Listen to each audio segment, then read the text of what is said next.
Gaya ng maraming farm produce sa Pilipinas, marami ang nasasayang dahil sa overproduce. Lalong-lalo na pagsabay-sabay ang pagtatanim at season ng pag-harvest nito. Isa na dito ang mga kamatis sa Magallanes, Cavite. Ang totoo ho nun, iniaalok ho nila sa amin ng 1 kilo ay 5 pesos. Alam ko ho, wala ho silang kita doon. Kaya nag-isip siya ng paraan at ginawa niya itong produkto. At binili ko po sa kanila ng 15 pesos yung per kilo ng kamatis. Instead na ibenta ho nila ng 5 piso or itapon. Matututunan natin ngayon ang halaga ng food processing na dapat matutunan ng maraming farmers sa buong Pilipinas. Pwede kang makapag-provide o makapag-generate ng income na hindi mo nasasakripisyo yung advokasya mo. At mas maganda na ibahagi ito sa iba dahil imagine yung maliit na land area na ito, hindi lang ako yung nakikinabang, hindi lang yung pamilya ko yung nakikinabang, isang malaking community yung nakikinabang. Ako si JD Mapilis, naghahandog ng kaalaman, inspirasyon at oportunidad dito sa Agri sa Agri. Don't forget to like and subscribe.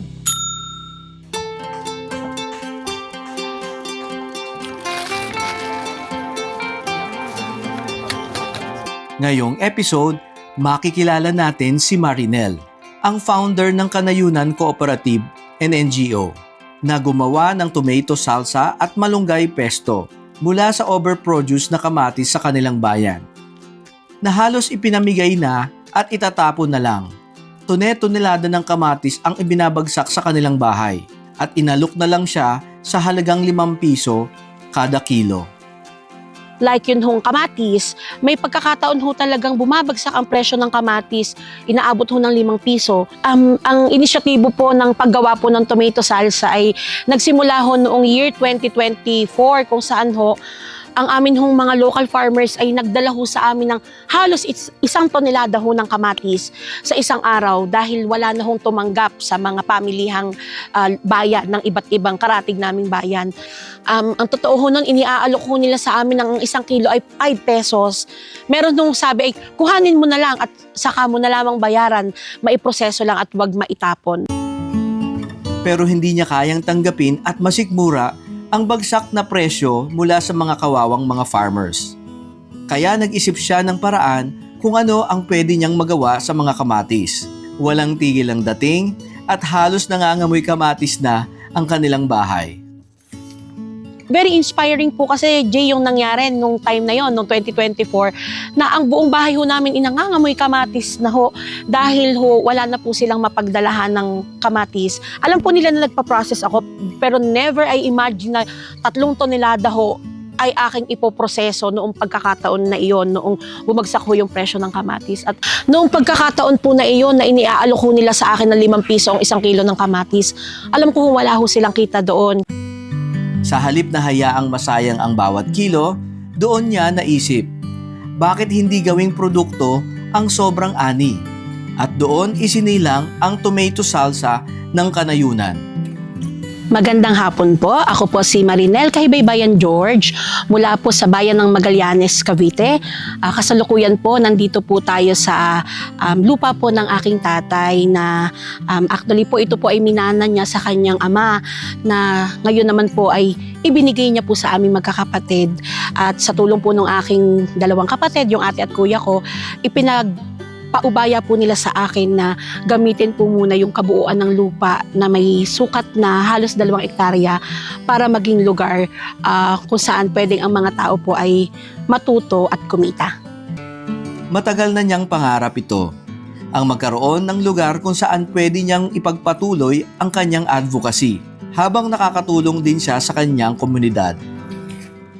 Unti-unti pong buuin yung actually matagal ko ng pangarap ito, Jay, kasi for more than 20 years, iniisip ko yung lugar na saan ko ba pwedeng gawin yung aking advokasya na napapangalagaan ko ang kalikasan at the same time ay nakakapag-create ako ng hanap buhay para makapag-provide sa aking pamilya at makatulong din sa community. Around 4 months ago po, nung nagdesisyon po kami nung kaibigan ko na buuin yung isang non-profit organization. Ang mga kamatis na itatapon noon, eto na, isang premium at sumisikat na tomato salsa sa kanilang lugar ngayon. At may kapartner pang native malunggay pesto. At soon, ready na sa merkado dahil may BFAD certificate na ito. At maaari nyo na ring mabili online dito sa Agri very soon. O dumalaw sa kanilang bayan para makabili. Ngayon, magluluto tayo ng pasta gamit ito. At kayo po ang create ng product na yan. If I may share, Jay, actually, ang asawa ko ho ay na mild stroke around 3 years ago. Oh, no. Hindi ho siya makabalik ng trabaho.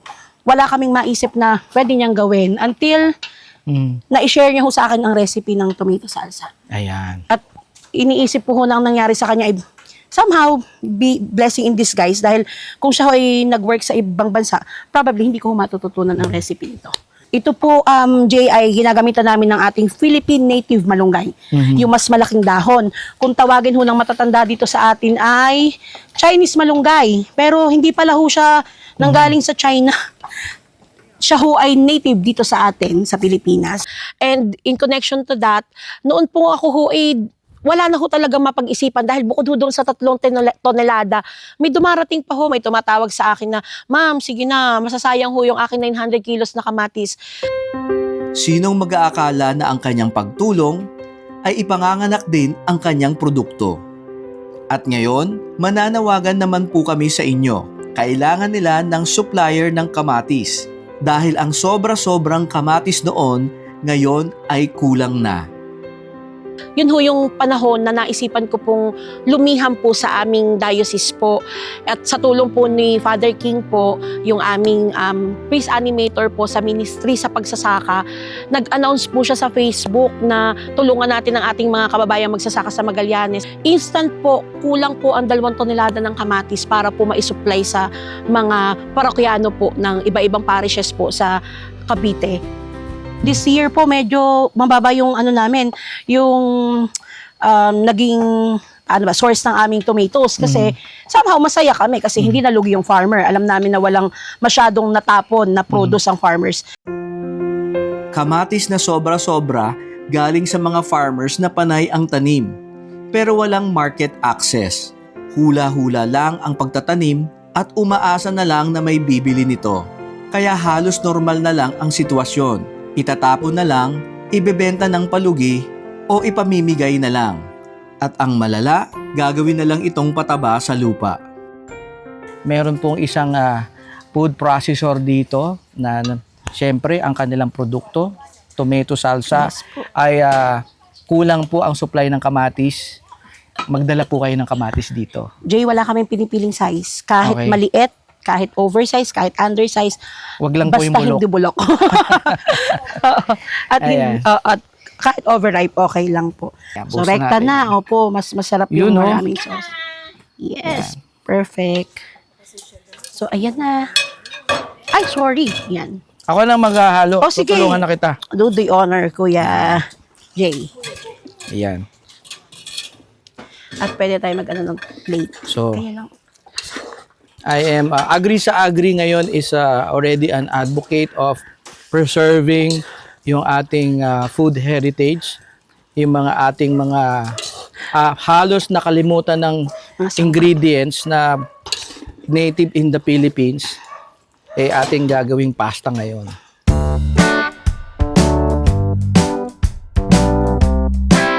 Kailangan ko ng tinidor. Yes. Unang tikim. Mainit. O nga, baka mapasok ako. Exciting. Laki. Alam na kung gaano kasiba ang Tito J nyo. Sarap. Hindi ako makapagsalita. Sobrang dami ng sinubo ko. Agree sa Agri. tomato salsa. Thank you. At Eto tanggalin po natin ang produktong Pilipino. Huwag na po kayong bumili ng mga Italian sauce. Meron tayong sariling sauce dito ngayon sa Magallanes, Cavite. Thank you so much. At produkto ng mga farmers dito. Sayang ang pagod, sayang ang puhunan. Sa Pilipinas, mas marami ang mga farmers kesa sa mga food processors. Sa episode na ito, isang bagay ang ating napatunayan, na ang isang taong natutunan ang recipe mula sa kanyang asawa, Ngayon, nakatulong na ito sa buong kanayunan, sa kanilang buong bayan, sa mga farmers na hindi na muling masasayang ang mga kamatis. At ngayon, kulang pa nga ang kanilang mga supply ng kamatis. Mas makakatulong pa sila sa mga ibang bayan na pwede nilang angkatan. Simpleng kaalaman, pero natulungan ng isang industriya at nagkaroon pa ng bagong produktong Pilipino na napakasarap at may malalim na istorya. Jay, actually, alam mo, ang isa sa pangarap ko dito sa farm na ito, magkaroon kami ng maayos, kahit maliit lang, na processing facility. Kasi like for example ngayon, yung dalawang kabataan na tinutulungan ko mag-R&D ng produkto nila, doon lang kami sa maliit naming kusina, nag-R&D. Napakaganda na magkaroon sana kami ng isang maliit dito na processing facility kung saan mas maganda na malagyan ng value yung pinaghihirapan ng hindi lang ng community, hindi lang ng mga kasama ko sa community, kahit kami rin po. Malaki ho ang potensyal noong mga produkto na ginagawa ng aming mga kasama dito sa kanayunan. So, ang panawagan ko po, kung may mga may kakayahan ho na pwedeng tumulong sa amin, makapag-put up ho kami ng isang maliit na food processing facility para po doon sa mga tinuturuan namin na mag-create ng produkto na pwede po nilang maging hanap buhay. Ayun, sa ngayon, focus talaga kami doon sa pagpapakilala ng ating mga local food heritage kasi knowing, alam mo yung ating mga kabataan, marami sa kanila hindi na nila alam yung ating mga pagkain, kung saan ito nagmula, kung sino ba ang nagtanim nito para sa kanila at paano ito umabot doon sa kanilang mga hapag. So kami po, nakita namin yung need na i-reintroduce sa kanila yung ating mga pagkaing minana kung tawagin yung ating mga food heritage. Jay, ako ay sobrang inspire ng advokasya ng slow food movement. So, during the time na nakilala ko yung slow food, that's when I realized na yung ginagawa ko pala may katawagan o yung initiative na ginagawa ko way back 2009 ito pala yon. Karapatan ng mga susunod na henerasyon na ikwento din yung kwentong meron tayo ngayon. Karapatan ng susunod nating henerasyon na ma-enjoy, ma-experience, matikman ang mga bagay na na-enjoy natin sa ngayon. Tinanong ko kay Marinel ang isang bagay. Bakit niya ginagawa ito? Karamihan ng may sariling lupa, gagawin nila itong 100% na negosyo para paunlarin ang kanilang sarili. Pero siya, binuksan niya ang kanilang lupa, ang kanilang farm, para sa iba. Jay, actually, malaking question yan sa akin before. Pwede ko talaga maging option na gawin siyang sarili ko lamang na pagkakakitaan, yung 2 hektarya. Pero mas pinili ko na i-share siya o ibahagi sa mas wider community. Bakit? Kasi naniniwala ako na yung advocacy hindi ko pwedeng i-own lang. Pwede kang makapag-provide o makapag-generate ng income na hindi mo nasasakripisyo yung advokasya mo. At mas maganda na ibahagi ito sa iba dahil imagine yung maliit na land area na ito, hindi lang ako yung nakikinabang, hindi lang yung pamilya ko yung nakikinabang. Isang malaking community yung nakikinabang na kasi at the end of the day, naniniwala kasi ako, Jane, na napakaikli lang ng buhay. Lagi kong sinasabi na most of the times, kasi parang we're looking for success, na basihan ay palaging malaking halaga.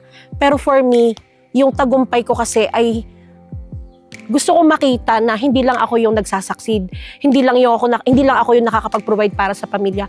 Gusto kong makita na yung community namin ay pare-pareho nagtatrive ng sabay-sabay. Kagaya po noong aming kasama na si Renz po, as of now, meron po siyang produkto, yun po tinatawag namin na Bignay Ice Cream.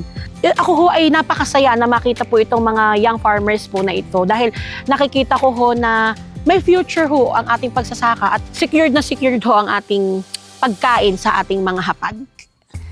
Ito po ay contest ng pagalingan ng pagkaway. Yan, ang kanilang komunidad napakasaya. Pwede na kayo tumigil magkaway. Baka mangawit naman kayo. Grabe. So, sino ba yung pinaka-young farmer dito? Ayun. O, kaway ka dyan. Ito po. Ayan. Pinaka... Ayan. Ayan. So ito po yung isang ehemplo na sana sa buong Pilipinas tayo ganito, no? Hindi po tayo nagko-compete sa isa't isa. So dapat tayo ay nagtutulungan. Yung bayanihan, hindi lang po sa baryo, sa buong Pilipinas sana. Don't forget to like and subscribe.